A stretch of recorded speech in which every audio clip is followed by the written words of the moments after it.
Hello, folks. Welcome back. This is Chris. No, I'm not in central Pennsylvania. I'm out in the silver state of Nevada in Las Vegas, Sin City. That's where I'm at. And I'm here getting an opportunity to interview the director of a local agency that handles refugees who come into the United States. It's the African Community Center. And the director, and I'm going to butcher his name, even though I know it, I can get Milan correct, but Milan Devetak. That's right. Okay. Milan Devetak, yes. I got it right. You okay. got it right. Yes. So we're off to a good start. So hopefully this will be a good interview. All right. So Milan, thank you for taking the time. I really appreciate that you're spending some time with us to help answer some questions. Absolutely. It's my pleasure. So, the reason I became familiar with you is because of one of the refugees here who came over from South Africa last year in May, kind of when you had a lull because President Trump had frozen the program. So you really didn't have refugees coming, but you still had responsibilities for existing refugees, didn't you? That is correct. Yes. We actually work with our refugees for up to 5 years. We have various programs. The initial program is a 90-day program, but we have programs that support our arrivals, our refugees for up to 5 years, with different types of support. Well, and that's what I was going to get. In fact, Milan, when I was outside, I noticed on the wall there's signage for helping those who are at the stage where they want to apply for citizenship, classes on how to go through the process. Also, another one on help for students, I assume for school or maybe applying for university. And there was something else out there, but you've got all sorts of help classes you provide for the refugees. That is correct. Some of them are here internally, in-house, and many of them are also out in the community. So we refer out for some of those services, including citizenship and so on. Well, I'm sure that's got to be very helpful because navigating the process, I mean, if you're not a refugee and you come over here, you've got to figure out, and well, today it might be easier because we have Google and search engines and government websites, but I'm just trying to think back to say it's 1980 and I come to America and I immigrate here. How do I go through the process of becoming a refugee, or not refugee, but becoming a citizen? It must have been much more complicated. Today, with all those resources, easier to figure out. But still, for the refugees, many of whom come here from war-torn zones or horrific circumstances, and even the South Africans coming here come from very bad persecution circumstances. They come here and, figuring out how to become a citizen may not be the easiest thing. Oh, absolutely. I mean, we walk them through that process, right? So the initial resettlement, of course, we'll probably talk about all those services, but as far as adjusting first from the refugee status to becoming permanent residents, we walk them through that process and support them. And then later, 4 years later, basically, or 5 years since arrival, is when they're eligible to become citizens. And so we help them through that process as well. So you help refugees arrive, get them settled. You help them with their financial assistance in that first short period, which the U.S. government authorizes. And in theory, once upon a time under law, that used to be 3 years, but that's not the case. Historically, the past several years, it's been 7 months, but then really down to 4 months. Even during the Biden administration, if I recall, it was still just 4 months, and now it's codified that way. So you help them with that. Then you also help them when it comes time after 12 months to apply for permanent residency, the green card, as they call it. And then for those who are interested at the 5-year point, you help them to get through the process of becoming a citizen. Absolutely. I think you're referring to the refugee cash assistance. Yes. So that program specifically was for many years an 8-month program, and then it got extended to 12 months. And then recently it was reduced to 4 months, right? But this is just one of the programs that is available to refugees, right? This is the refugee cash assistance is for adult refugees who have no minor children. For folks with children, right, the families, we refer them to the state welfare for the TANF, Temporary Assistance for Needy Families. So TANF, yeah. So they get their cash assistance through that program. And the RCA is for adults who are not eligible for TANF, but can enroll for RCA through us. And we administer that program along with Catholic Charities, who assumes the role of the State Refugee Office. Well, I've got to say, Milan, first off, I'm really grateful that you take this time to share this with us and for the audience, because last year when President Trump announced the program for South Africa, there was a lot of confusion. People didn't understand it. And what happens, there's people confuse what I consider entitlements and benefits. Entitlements to me are something that's authorized by law. A benefit is something that's provided. So for instance, you provide classes for cultural assimilation, for language, the things we talk about. I'd call that a benefit. Whereas an entitlement would be like the refugee cash assistance or TANF. Correct. So what we refer to them as public assistance, right? Or entitlements, as you would refer to them. But yeah, it used to be food stamps or SNAP, which has been stopped by the big beautiful bill. Yes, the refugees are no longer eligible until they become permanent residents. So if they're still in need of food assistance after the 12-month period, once they have a green card, they can apply for refugee. Correct, once they receive the green card. So now I think there are some delays. Even once the application is submitted, it may take, longer, and I don't know how long specifically, but it's, it could be a year, it could be over a year. So until they have that green card in their hand, it could be 2 years, it could be even more than 2 years, right? Well, that's something people need to understand, frame expectations. But an expectation on my part, and I don't know if it is on your part, but my hope and desire is that after 12 months in the country, that refugees don't need assistance anymore. That they're integrating, they've found work, they're being successful. And I can, having met with at least 250 South African refugees all over the country, say that many of them are off to a good start. Some are facing challenges, but many have gotten off to a good start. Even though a refugee in Iowa who bought a home 4 months after he arrived, and he's not wealthy. Mm-hmm. He got a job, and he got a loan from a bank because he had a letter of guarantee, or not a letter from his employer saying he had, steady mm-hmm. income. He was able to buy a home. And I've seen several of the South African refugees have much nicer cars than I do. So obviously they're doing well, but I mean, ideally we would expect and hope that when you get to the 12-month point, most of the refugees wouldn't need food stamps anymore. That is correct. In fact, most of our refugees would become self-sufficient, as we use that terminology, right? Would be able to support themselves mm-hmm. Through earned income, right? Through work.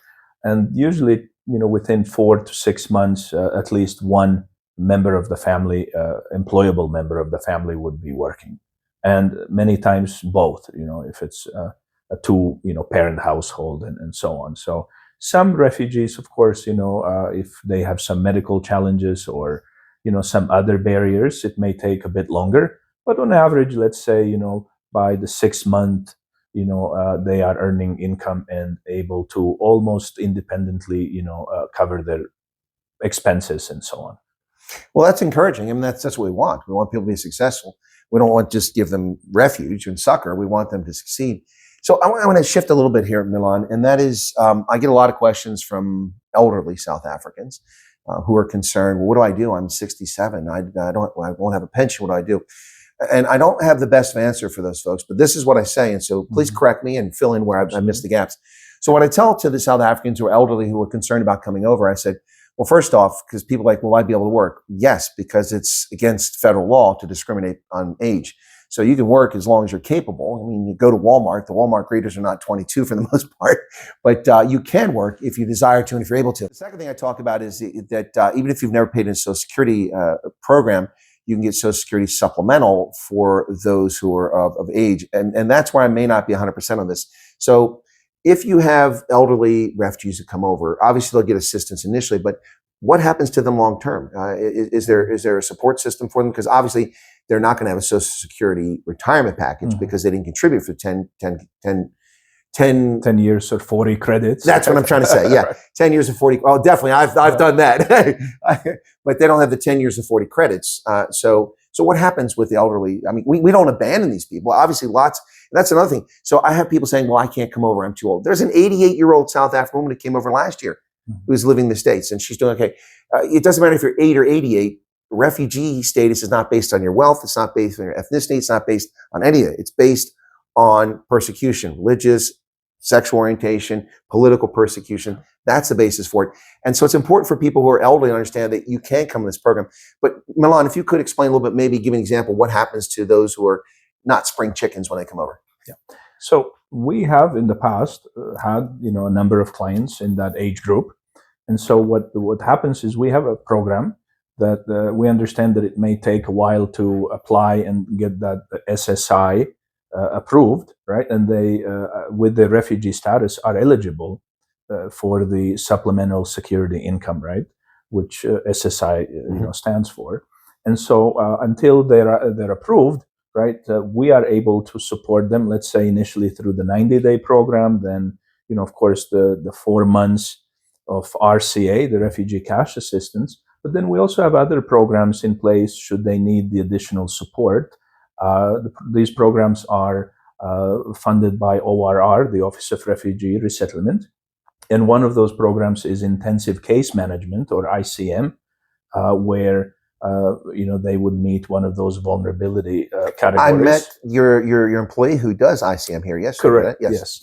Yes. We have a case manager who manages the ICM program, and also we have refugee support services, or RSS for short. That's also a program funded by ORR, and then it's a pass-through through the state refugee office, but that program also can support in emergency situations with, let's say, emergency housing support, emergency food assistance, and so on. And of course, all of our programs are centered around case management and employment services, right? So, you mentioned earlier, the types of services we provide. Well, actually, our work starts when a case has been allocated to us by our national agency, and then basically we review the case and make that decision to accept it, and then a few weeks later would receive that notice where we are being informed that the family is scheduled to travel. And so once we have that, we start preparing for the arrival, right? So here at the African Community Center, we have a housing coordinator who starts looking for affordable and safe housing for the refugee. And as part of that housing provision, we will furnish the apartment or a house, sometimes, for larger families. And also there are a number of other what we call core services, right? Which include taking the refugee to the local Social Security Administration to apply for their Social Security card.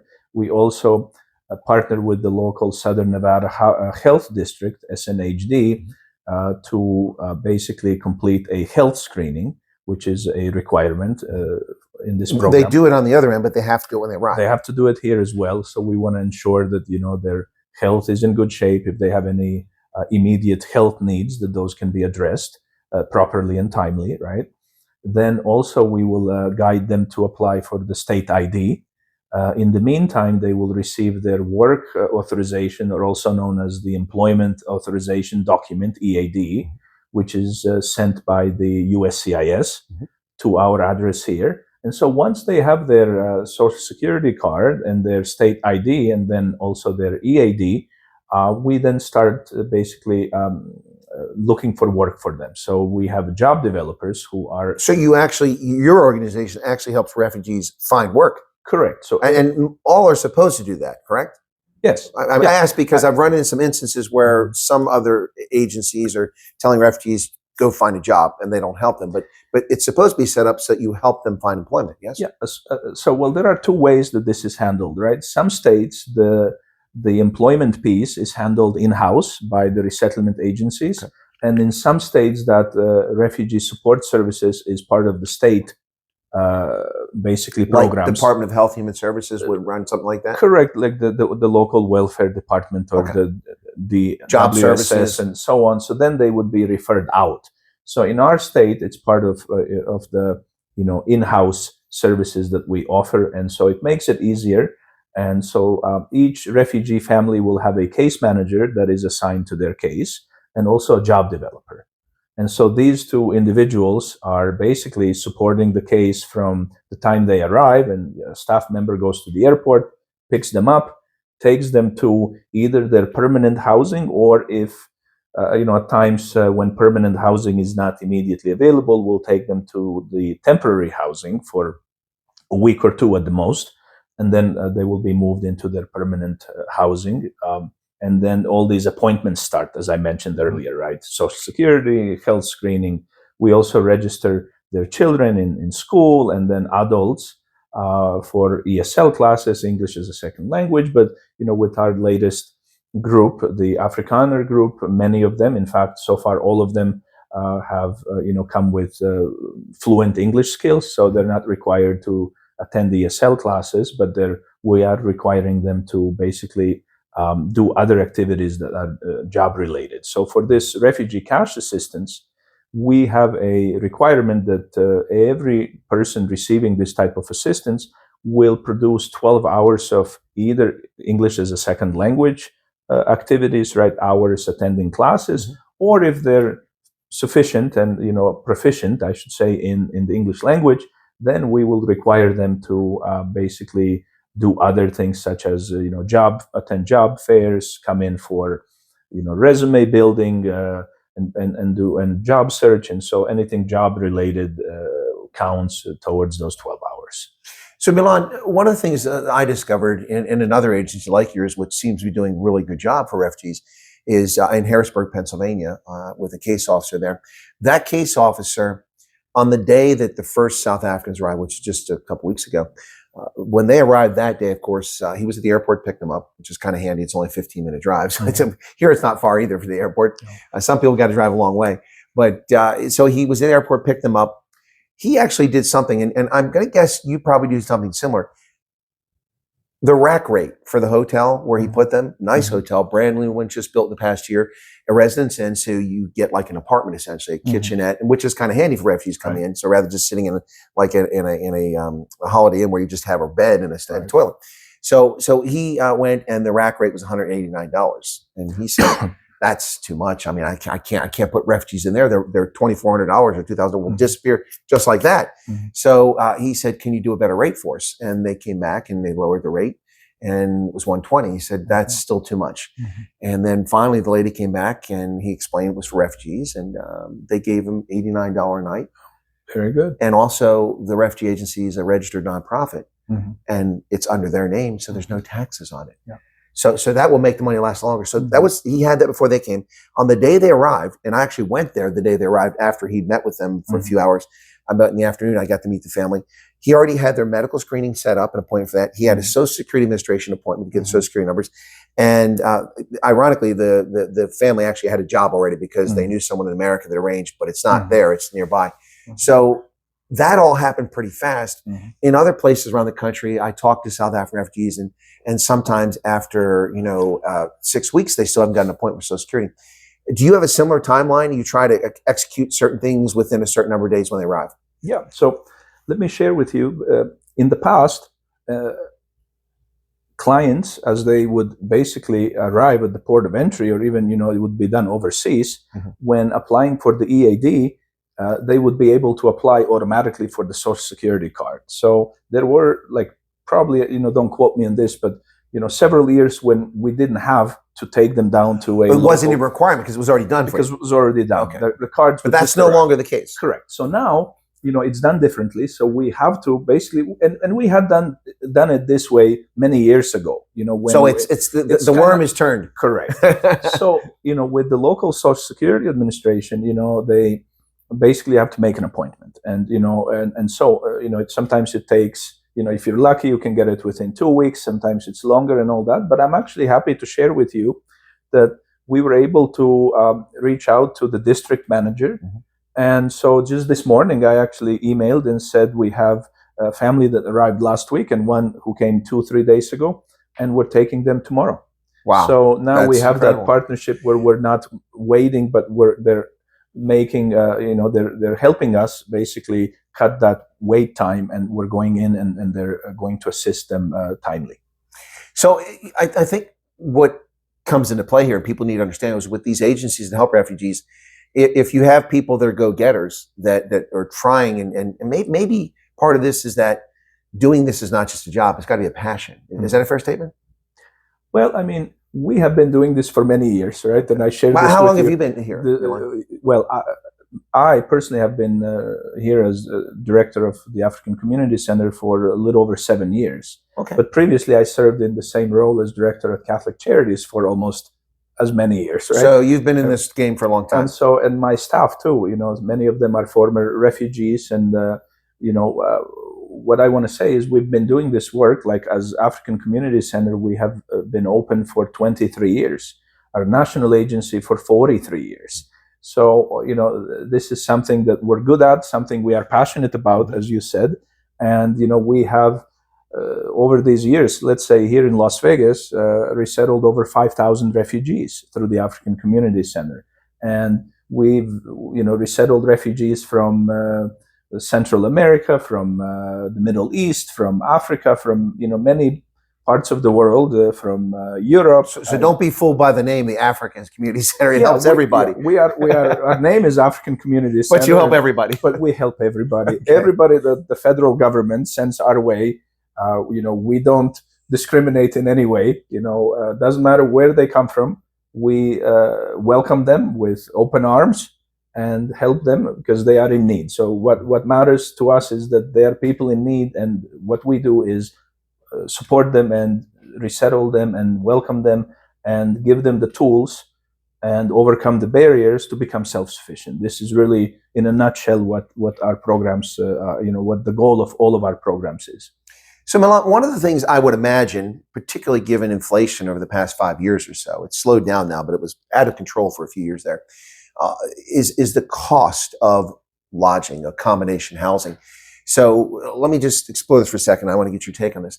So one of the challenges, of course, if you in America, normally if you're going to rent a place, and trust me, most of my life I've rented, I've only owned a couple of homes, and I don't really own them. The bank owns them. They just let me use it if I kindly pay them money every month, just like a landlord.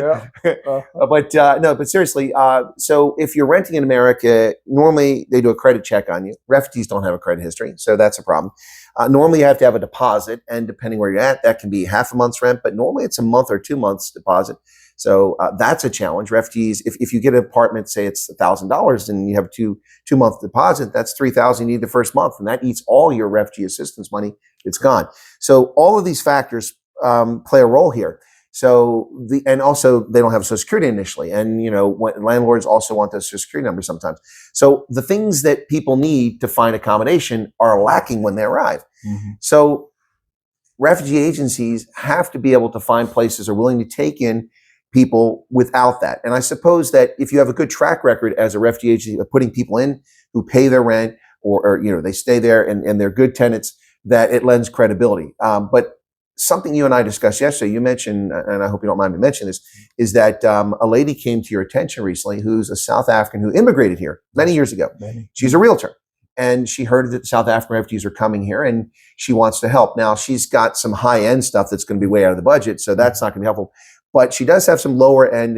When I say lower end, I don't mean quality, but affordable. Affordable. That's a better term. Right. Much more affordable, something that a refugee will be able to afford with their assistance, and then beyond that, while they get settled and get their feet on the ground. So she came to your attention, came by and talked to you. And so I'm guessing that you've got to be kind of innovative on how you find places to put refugees. And before you answer, I've got to say this. Okay, I've been to 2 of the locations where, I don't know if you have 2 or 42, but 2 of the locations where you've clustered and you've got refugees. Both of those apartment complexes are nicer than any apartment complex I've lived in my entire life. I'll just say that. And I know because I made the excuse that I need to actually did need to go. And I went into, they let me go into one of their apartments and I saw just how nice it is. Very lovely accommodation here. I can't say the same thing about everything for all South African refugees or other refugees, but here it seems like you guys really put a good effort in here. I'm not trying to blow smoke up your skirt, but I mean, is that the process? Do you have to be innovative to find ways to get people into these places? Well, yes, there's several things we have to ensure when we're, finding housing options, right? One, as I mentioned earlier, has to be affordable, and rents have increased, everywhere in the country, including here in Las Vegas. Some years ago, the rents were half the price what we're paying now. We're just, this is not only here, right? It's everywhere. But the housing has to be affordable. It has to be safe. And clean, right? And it also has to be close to a local, shopping center. Right, you can't put somebody in a place they got to walk 5 miles to go to Walmart. Exactly, and there has to be also a bus line, right? Yes, so those are about the 4 requirements that we look for when we're looking for new partners. But as you said, we're also very creative too, because you have to overcome some barriers, like some complexes, some apartments. And we understand, that they have requirements that they have to meet, right? Which is credit history and, all this. And our clients, as you mentioned, don't have that. Mm-hmm. So we have to basically go and try to overcome that, right? So we have a number of apartments that we've been renting from for years, and they have worked with us. We have built that reputation and that trust and, that relationship that allows us to place them there. But you mentioned the lady also who stopped by yesterday. We met with her, and she understands very much the challenges, and so mentioned that she would be willing to be flexible, right, as far as basically allowing us to rent, or basically having the family sign a lease once they arrive. But then you see, one of the challenges, and I want to go back to this if you don't mind, please. is our initial goal is not to put them in temporary housing, right? This is one we don't want to. We want to save as much of that funding per capita that they get as possible. But some complexes, and again, we understand why. I mean, this is their policy, will not give us access to the unit until the lease is signed, right? So since we cannot sign the lease on their behalf, so basically there's no other way but to put them in something temporary for at least a day. Like our very last arrival, we were able to put him in temporary housing only for 2 nights, and then went into his and then permanent right residence.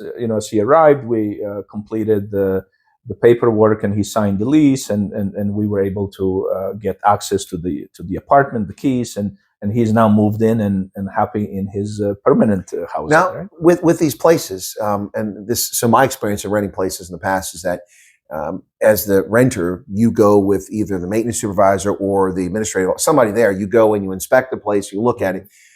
Do they do that here in the place you do, or you also have maybe someone from your staff go along to make sure it's okay? Yeah, so whenever possible, and we've been able to, I think, most of the make time. sure that this actually happened with all of our arrivals recently. So the housing coordinator or one of the other staff, the case manager or a case aide, will go with the clients to the unit before they sign the lease, and they will, of course, inspect the place. We also, as part of the initial orientation or the initial inspection, will ensure that the smoke detector is functioning properly, that they know how to lock the door. I mean, I realize that in different countries, that the door can even lock. Right? I've seen that in a place, not here, but elsewhere. But in different countries, you have different types of Sure. locks. Well, I always call America the land of round doorknobs. Right. Because, yes. in Europe, they're usually a handle that you pull That's down, right, whereas right. we turn them. It kind of, Europeans are like, what's this? Yeah, or, we'll take them to show them their mailbox, and all this. And so there is, an orientation that happens, initially to show them whether they have their washer and dryer inside, or maybe there is a. So you don't just give them an address and say go get the keys and take. No, I say that, Milan, because I've seen that elsewhere. It's not a good thing. Yeah, I can't comment that, but No, you don't need to comment on that. I'm just saying. But for us, this has been our you have practice. A process. We have a process. Okay, and that's what I want to get. You have a process. So let me ask you a personal question, if you don't mind. Absolutely. What's the most rewarding aspect of this for you? I mean, obviously, you've been doing this for a couple of days, many years. Yeah. But why do you do it? I mean, what's? I mean, we all have jobs and we have to pay our bills, and pay for our rent or our house payment. But I mean, obviously, there's something more to this for you. Yeah, I mean, first of all, we want to give back. As I said, many of my staff, they came through the process as refugees, and they know what it means to leave your home and to be a stranger, in a new country, and to have to start all over. So understanding that, you want to help another person in the same basically boat that you were in. Exactly, you want to pay it back, but also. As human beings, we want to make a difference. And so I think, this is our little contribution to making a difference in the world where, people are hurting, and those that we can help, we do that. And we have been doing it for many years, and we continue to do so. So Milan, before we wrap up, a couple of things. I want to just go back to talk about some of the cash or entitlements to clarify so people make sure they understand it. And then I want to give you a chance to just share your thoughts with prospective refugees who come here, whether they're from South Africa, Sudan, the DRC, wherever they come anywhere from. else where we had them, right? Congo or exactly, or Guatemala, or Yeah, exactly. And I think at some point we'll see either this administration or the next one will probably lift the restriction on other countries, that temporary one that's going in now. But let me go back to the when you get here. So. When you first arrive, the federal government for every adult allocates a certain amount for every refugee, and if I'm not mistaken, it's like $2,450, something like that. Correct. But there's some that can be held back by the agency. Can you tell us a little bit about that? Yes. So the initial, it's called the Program of Initial Resettlement, PIR, is a 30 to 90 day program. That is the initial program, and so each refugee basically there is a per capita amount which is made available to us as resettlement agencies to manage on the refugees' behalf. Let me interrupt you for a second. And it's $2,450. So that was time. correct. One time. So let me interrupt you for just a second there. Okay. So if you come, when you say per capita, does that include children? Correct. Okay. So if you have a family of 5, right, that's going to be over $10,000. Right. That would be $2,450 times 5. Okay. Right? But if you're a singleton, you're kind of at a disadvantage, aren't you? You only get $2,450. Now, when you mentioned a lesser amount, let me explain that. Yes, please do. Yeah. So the grant allows agencies to basically go to reduce this amount to $2,000 is the minimum that you have to spend on behalf of that refugee, and then the difference of 450, or let's say someone could say, we want to do 2,100, and then set aside the 350. Right? So that becomes set aside money. It becomes a pool of funds for emergency situations for those, let's say, like single individuals. Like I was referring to, who just don't have the resources. Who may not have enough. That amount will not be enough, right? Our agency here, we decided to go with the full amount. So we don't do a set aside, but that is an option, right? So if some agencies do that, that's allowable. Mm-hmm. And it's, part of the basically the requirements or the allowable way to manage the funds, right? Now, let me jump in here again, Milan. So this is what I've understood from the very beginning, based on my research as an analyst and my understanding of the law. And so again, correct me where I'm wrong. So far, I'm doing pretty good, but correct me if I'm wrong. So the money that comes for the refugees, mm-hmm. the agency that's sponsoring them can spend it on their behalf, like, for instance, paying a deposit for an apartment, correct. Or putting down the first month's rent, paying utilities, right. Getting them the furniture, mm-hmm. Getting them a mobile phone if necessary. So you can do that. Now, I don't know if it's a requirement, but I know you do it because we talked about it yesterday, and it's something I said that every refugee agency should be doing. If you spend money on their behalf and you didn't give them cash from that money, because sometimes people give them that cash, but if you don't give them that cash, mm-hmm. I think morally you have an obligation to give a detailed, itemized list of everything you spent on their behalf. You guys do that. Yes. So actually, this is a requirement. So it is a requirement. Okay, yeah. I didn't just make it up. Yeah. So we basically have, we keep records, and so for every expense that is made on behalf of the refugee will, be informed of that expense and will acknowledge the expense by signing for each expense, each transaction that was made basically out of this funding, right? And at any time they can, come in and ask what is the remaining amount, if there is any. And, actually, as they arrive, we sit down with them and do a budget. So basically, they will, as part of the orientation, they will be told about this funding and what the plan is, how that will be spent. And now, many times, it will be gone even before they arrive, especially for single folks, when you have to rent an apartment, pay the first month rent, deposit, furnish the apartment and all that, gone. But regardless, we still go over it and explain it, and then explain how we will continue to support the case, beyond this funding, because obviously it may not be enough until they get a job. So the refugee cash assistance, is included in that calculation, and that there's also the other programs that may, depending on the availability of funds, that will allow us to support them, a little bit beyond that initial program, right? And hopefully, the key is really to get a job as soon as possible. As soon as possible, right? Yeah. That is really the key. And so, like the family that you met, the very first family we resettled, they, the husband, the head of the household, he had a job within a few months. Yeah. And we have a number of other clients that, we have some now that are they have been given job offers. They're just waiting for their EADs to arrive, and they can start working. So along these lines, and this is a critical concern, especially for those with health issues and elderly that are in South Africa. And I've told people, because when this program started, people are like, well, I have cancer. Can I come over? I said, as long as you don't have a communicable disease, that's, so for instance, if you have active tuberculosis, you're not getting on a plane. until it's late. You get treatment and you get tested. But beyond that, and actually, sadly, for a lot of South Africans who've come over, we're discovering all kinds of health issues. I know several South African refugees who came over weren't diagnosed in South Africa, and they have cancer, or they have ALS or something like that. And so there are legitimate concerns about medical, and we all know that medicine is expensive in America, and we won't get into why that is. That's not our task here today. But the reality is that we have the best medical care in the world, as long as you can pay for it and you can get to it. But people coming over as refugees don't have $1 million in the bank. They don't have Blue Cross Blue Shield. So when they come over, correct me again if I'm wrong, but families will get Medicaid when they first arrive, I believe. And then there's refugee medical assistance or something like that for singletons. How does this work, and how long does that last? Can you share that with us? Yes. So it's basically, it will last until they get a job and until their they income, get health insurance. It doesn't qualify them. And of course, through getting a job, hopefully most jobs will also offer health insurance. So our clients will be enrolled in Medicaid, which is a state run plan. Funded by the federal government, and sometimes the state partially, but run by the state. Correct. Yeah. So basically that can last, anywhere from, 6 months to a year.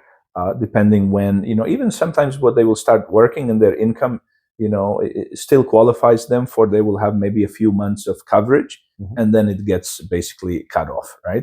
But we assist with that application process. So I actually want to, commend our state, because I have a person here, a welfare worker, every Thursday in our office, who comes and processes applications. So in the past, we used to go to welfare, and now, because of our good relationship and the work we've been doing, they come to us.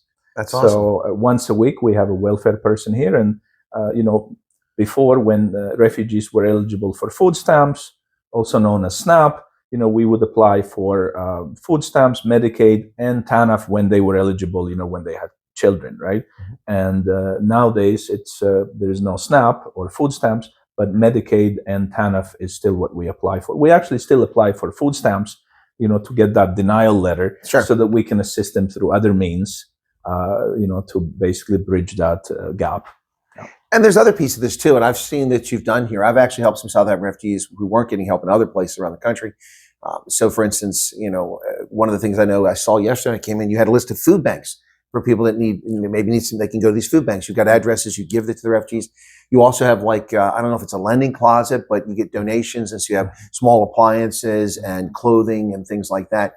All that plays a role, I guess. Absolutely, yes. We work closely with our community partners and receive donations, and anything that we can provide to clients through donations, it basically saves some of those save some of those limited funds. Yes, exactly. And then we can go a little bit further on the rent, right? So anytime we can save, we do that. So whether we can get furniture donations, we will accept those. Whether it's kitchen, items, pots, pans, plates, whatever, we have those, as you saw, in our warehouse. And we also, frequently will reach out to our partners and ask for support. There are times when we cannot cover certain expenses out of the grant, but there are some generous donors out there that basically feel passionate about the work that we do, and then will support us when they can. And then we, of course, that then goes to a refugee. Let me give you an example. Sure. One of our Afrikaners, I won't mention his name, but basically he came and he requested, he wanted to work from home, and so needed a computer. And so I sent a few emails out to some people that know us and from the community, and we were able to secure him a computer through donations. Well, I think initially you told me the story that someone donated like $50, and then that was to get it started. The next thing you know, they just went and bought a computer. That's right. Yeah. Initially, I didn't want to ask. I wanted to be polite. I just said we're doing a fundraising, for a computer for a gentleman, and I gave a little bit of details, and this individual immediately donated $50 towards this fundraising goal, and then I believe the next day sent me an email and said we got him a computer. So I really want to take this opportunity to thank this individual. I don't want to mention the name again, but they will know who they are, and the client is very, very appreciative of of this gesture, and has started working, and so it's helping them get on their feet. It's going well, yes. And see, I like this because now the client will be paying income taxes like the rest of us. Absolutely, right.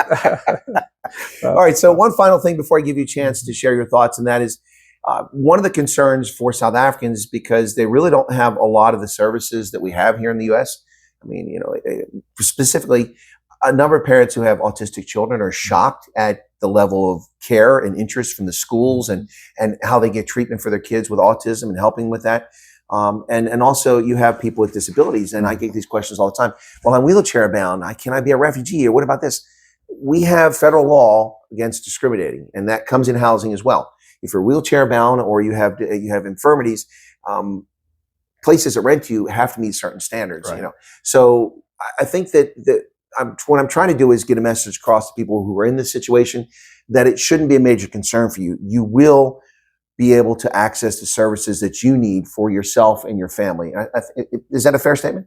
That is a fair statement. I mean, obviously there are some limitations, sure. but we, any resource that is available and that we know of, we would refer the client to. And we're always, when we have a new situation that we haven't dealt with in the past, we have contacts that we can make a phone call to or an email, and the school district here is very supportive. There are, as you mentioned, very good resources.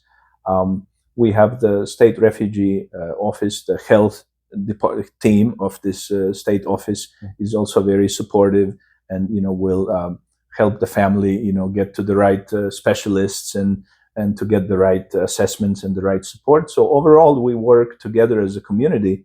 Not just us as the resettlement agency, but the saying, it takes a village to raise a child. So we really go that far to get all the help that we need to provide the right support to the families. Well, Milan, I'm going to give you a chance just in a moment here, but I just want to say that you never know who's going to come through that door, right? You never know. I mean, one day it might be a curious Army colonel asking questions about, what are you doing here for refugees? I hope that this has been a comfortable conversation for you. I've enjoyed it, but I want to give you a chance now to share any thoughts or any encouragement you have for anybody who's a potential refugee, wherever they come from, and to help them feel reassured that there are people here that care and there are resources here to help them to get settled in the state. Well, I want to take this opportunity to really thank you, Colonel Wyatt, for your advocacy. I didn't know much about your work until recently, and have watched a few of your videos where you provided some good, useful information to the Afrikaner newcomers, and we appreciate your, concern, and we look forward to supporting the clients jointly. When I know you're not a local here, you're around the country, but we want to thank you, and I want to thank you personally for your service. And you're very welcome. Absolutely, and thank you for visiting us and our clients. And I want to just say to those that are watching or will be watching, if you become our clients, we will welcome you as we have done for 23 years.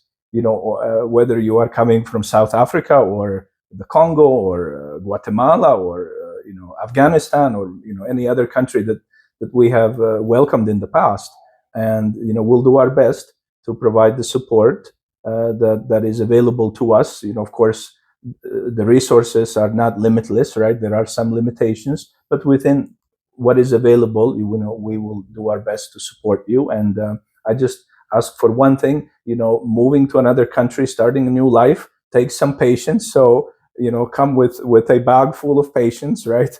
Until, everything is, done and completed. But, within a few months, every day, you will see the difference, but definitely in a few months, in 6 months, you will see a big difference. And once you're working, once you have your own income, once you are independent, then everything will be, much different. But we are here up to 5 years, and even beyond. We haven't turned anybody away who comes in for different, even if it's to come in and say hello and share with us how well you're doing. And we have a lot of that, and we love to meet with clients who have come years past, and will come and say, would like to show you our new car, or I just got a new job. And many of our former clients are now hiring, managers at different companies and hotels, Home Depot or Walmart or whatever. Absolutely, that we call and say, could you hire, a fellow refugee, and they're very open to it.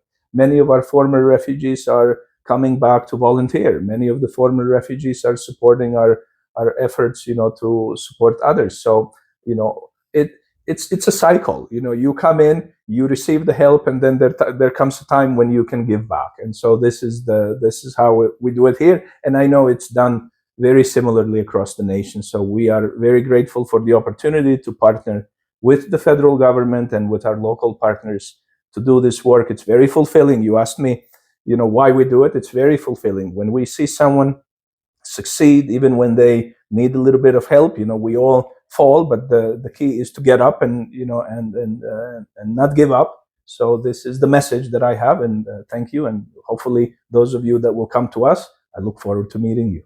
All right, folks, from the African Community Center here in Las Vegas and Silver State, I want to give my deepest thanks to the director, Milan Devetak. Make sure I get it right. Milan Devetak.